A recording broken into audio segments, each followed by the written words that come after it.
Suppose ए ने B को gun दिखाते हुए कहा कि तुम अपनी प्रॉपर्टी मुझे सेल आउट कर दो, अदरवाइज मैं तुम्हें मार दूंगा। नाउ बी डर की वजह से वह प्रॉपर्टी ए को सेल आउट कर देती है। तो क्या यह कॉन्ट्रैक्ट एक वैलिड कॉन्ट्रैक्ट है? इसी क्वेश्चन का आंसर जानेंगे आज की इस वीडियो से। So hello everyone, today I am here with the topic of free consent. Before coming to the main topic, let's understand what is consent. Consent occurs when parties mutually agree to form a contract with each other. Consent का basically मतलब यह होता है किसी चीज़ में अपनी सहमति देना, मीन्स वॉलंटरली किसी चीज़ को एक्सेप्ट करना, यह कंसेंट होती है। Okay, the consent has been defined under section 13 of Indian contract act 1872, which provides that two or more persons said to consent when they agree upon same thing in the same sense. It means जब दो या दो से अधिक लोग same thing पर same sense में agree करते हैं तो वह कंसेंट माना जाता है। The principle of consensus ad idem, the meeting of minds, is very important while making a contract. Consensus ad idem is a Latin term which means meetings of mind. इसको example के through समझते हैं। A agrees to sell his house to B. A owns 2 houses and wants to sell his flat. B thinks that he is buying a villa. In this case A and B did not agree on the same thing in the same sense. इसका मतलब यह है कि ए agree करता है अपना घर बेचने के लिए बी को। ए के पास 2 प्रॉपर्टीज़ हैं और वो अपना फ्लैट बेचना चाह रहा है, पर बी को क्या लगता है कि वो अपना विला बेचना चाह रहा है। तो यहाँ पर जो थिंग्स हैं वो सेम नहीं है, मतलब ए के मन में कुछ और है और बी के मन में कुछ और है। यहाँ पर जो मीटिंग्स ऑफ माइंड है वो सेम नहीं है, इस वजह से कंसेंसस एड इडम नहीं है, तो यहाँ पे कंसेंट है ही नहीं और ये कॉन्ट्रैक्ट वैलिड कॉन्ट्रैक्ट भी नहीं माना जाएगा। ठीक है, जब दोनों पार्टीज़ के मन में सेम बात हो और सेम सेंस में हो तभी वह कॉन्ट्रैक्ट वैलिड कॉन्ट्रैक्ट माना जाएगा। Mayor consent of parties will not be enough for a valid contract. अब सिर्फ पार्टीज का अग्री करना ही एक वैलिड कॉन्ट्रैक्ट के लिए इनफ नहीं होता है। Section 10 mandates that in order to convert agreement into contract, free consent is essential. अब जो एक कंसेंट ली गई है वो किसी भी डर की वजह से ना दी गई हो, इसका भी पूरा ध्यान रखना चाहिए। अगर ये फ्री नहीं होगी, ये किसी डर की वजह से दी गई होगी, तब भी कोई भी कॉन्ट्रैक्ट वैलिड कॉन्ट्रैक्ट नहीं बनेगा। ओके, तो फ्री कंसेंट को समझते हैं कि फ्री कंसेंट होती क्या है। Section 14 defines free consent. Consent is said to be free when it is not caused by the following factors. Section 14 कह रहा है कि कंसेंट तब फ्री मानी जाएगी जब वो फॉलोइंग फैक्टर से इफेक्ट ना हुई हो। Consent is free when free from coercion, undue influence, fraud, misrepresentation, mistake. ये सारे सेक्शंस हम 1 by 1 डील करेंगे।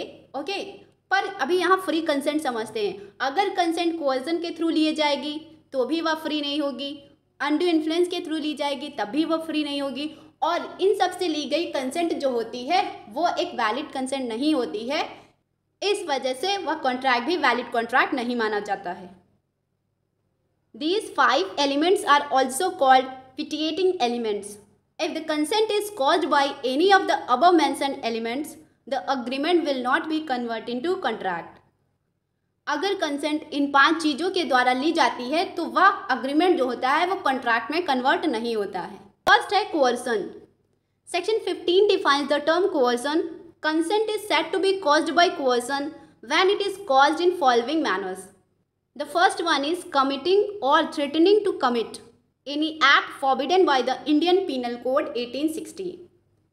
It means कि अगर जब कोई पर्सन किसी चीज़ को कमिट करता है या फिर किसी चीज़ को करने के लिए धमकी देता है, और वो कैसा एक्ट करने की धमकी देता है जो forbidden by Indian penal code है।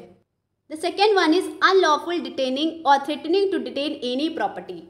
किसी भी पर्सन को अनलॉफुल डिटेन करके रखना या फिर उसकी प्रॉपर्टी को डिटेन करके रखना या फिर डिटेन करने की धमकी देना, ये सारी चीज़ें क्यों की गई हैं? ये इस इंटेंशन से की गई हैं कि वह पर्सन अपनी कंसेंट दे दे और अग्रीमेंट में इंटर कर जाए। ओके, अभी एग्जाम्पल के थ्रू समझेंगे तो ज़्यादा क्लियर होगा।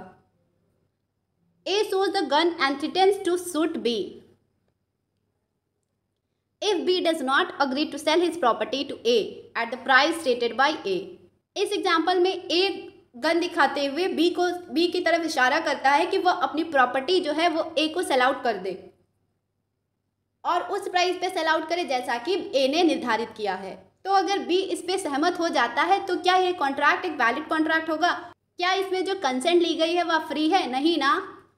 तो जो इस तरीके से कंसेंट ली जाती है वो कॉन्ट्रैक्ट नहीं बनती है, वो एक वैलिड कॉन्ट्रैक्ट नहीं बनाती है और ये इस तरीके का जो कॉन्ट्रैक्ट होता है वो वॉइडेबल कॉन्ट्रैक्ट होता है। Here B's consent to sell his property is obtain under coercion. तो यहाँ पे जो बी की कंसेंट है प्रॉपर्टी देने की वह कोअर्जन के थ्रू ली गई है, इस वजह से ये कंसेंट जो है वो फ्री कंसेंट नहीं है। Therefore this agreement is not valid. Essentials of coercion. Any act that amounts to coercion must possess the following things. The act should be punishable by IPC. यहाँ पे जो डराने या धमकी देने की बात की गई है तो वो ऐसे एक्ट के थ्रू होना चाहिए जो कि पनिशेबल हो under IPC. Okay. The second one is the act must be done with the intention of causing to enter into an agreement. किसी को जो डराया जा रहा है, धमकाया जा रहा है, वो किस इंटेंशन से डराया जा रहा है कि वो अपनी कंसेंट दे दे और कॉन्ट्रैक्ट में इंटर हो जाए। Okay. It includes physical force, fear and even threat to goods. जो कोअर्सन है वो सिर्फ फिजिकल फोर्स ही नहीं बल्कि मेंटल को भी प्रमोट करता है और यहाँ पे प्रॉपर्टी को भी थ्रेट देते हैं, जैसे कि किसी के प्रॉपर्टी को डिटेन करके रखना जब तक कि वो अपनी कंसेंट ना दे तब तक के लिए। ओके, तो ये सारी चीज़ें कोअर्सन के अंदर आएंगी। जब तक कि वो अपनी कंसेंट ना दे तब तक के लिए। ओके, तो ये सारी चीज़ें कोअर्सन के अंदर आएंगी। It is irrelevant whether the IPC is or not in force in the place where the coercion has taken place. इसमें यह जरूरी नहीं है कि जिस प्लेस पर कोअर्सन किया जा रहा है वहाँ पे IPC इन्फोर्सिबल हो। Okay. Fifth one is coercion may be proceed from anybody not necessary contracting parties. Coercion में यह जरूरी नहीं है कि जिस पार्टी के द्वारा कॉन्ट्रैक्ट करना है वही थ्रेट दे, किसी अदर पर्सन से भी थ्रेट दिलवाया जा सकता है। ठीक है। Effect of coercion. Section 19. Section 19 of Indian Contract Act provides that when consent to an agreement is caused by coercion, the agreement is a contract voidable at the option of party so consented. जैसे A ने B को डरा धमका के किसी भी property को अपने नाम करवा लिया तो फिर B के पास ये ऑप्शन होगा कि वह उस कॉन्ट्रैक्ट को वॉइडेबल डिक्लेयर करवाए। ठीक है, क्योंकि यहाँ पर जो डर की वजह से कंसेंट दे रहा है वो B है, तो ये उसी के ऊपर है कि वह कॉन्ट्रैक्ट को वैलिड बनाए या फिर उसे वॉइडेबल डिक्लेयर करवाए। Okay. It further provides that any money received और goods delivered under coercion must to be repaid और return and coerced person may rescind the contract. इसका सिंपली मतलब यह है कि अगर एडवांस में किसी ने पैसे दिए हैं किसी भी अग्रीमेंट को फुलफिल करने के लिए तो वो जो एडवांस मनी है उसको भी रिपे करना पड़ेगा, उसको भी वापस कराना पड़ेगा। जब वो अगली पार्टी होगी वो वॉइडेबल डिक्लेयर करवाएगी उस कॉन्ट्रैक्ट को। ओके, और ये जो कॉन्ट्रैक्ट है वो भी रिसाइन करवा सकती है, मतलब कैंसिल करवा सकती है वह पार्टी जिसने कंसेंट अपनी फ्री नहीं दी है। Case laws. Chikkam Amiraju versus Chikkam Sesamma. In this case the court has held that threat to commit suicide amounts to coercion within the meaning of Section 15 of Indian Contract Act 1872. तो इस केस में court ने कहा कि थ्रेट टू कमिट सुसाइड भी कोअर्सन की category में आएगा। अगर कोई पर्सन सुसाइड कमिट करने का थ्रेट देता है और फिर किसी भी कॉन्ट्रैक्ट में इंटर करने के लिए मजबूर करता है तो वह भी कोअर्सन की कैटेगरी में आएगा और ऐसा जो अग्रीमेंट होगा वो भी वॉइडेबल होगा at the option of the party. ठीक है, तो यह थी हमारी आज की वीडियो और जो बाकी के बचे एलिमेंट्स हैं उसको हम नेक्स्ट वीडियो में कवर करेंगे। तब तक के लिए बाय बाय।